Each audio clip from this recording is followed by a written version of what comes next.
markii horeba fanka dhaqankiisu ma fiicnayn cambaruuda naasaha waxba hayga celinayna cantug dibnaha oo shafka igu camcami iyo ku hay meeshaan la rabo garan maayo waxa ay ku kala duwan yihiin yaa garayska kaafaro ku salaaxa gaadaha iyo hadii alla ku roon yahay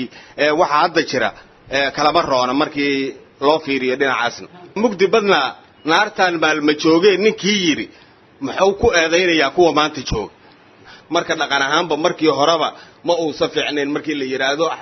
xagga dhaqanka wax badan ayaa hore uga qaldanay haddana intii oo kale uun baa ka qaldan ma ahan laguma eeday karo kuwa maanta jooga dhaqan xumada marka waxaan isleeyahay waa laga fududeeyay intii hore oo waa uu ka fudud yahay mid kale waxa sii saaciday haddana warbaahinta casriga ah oo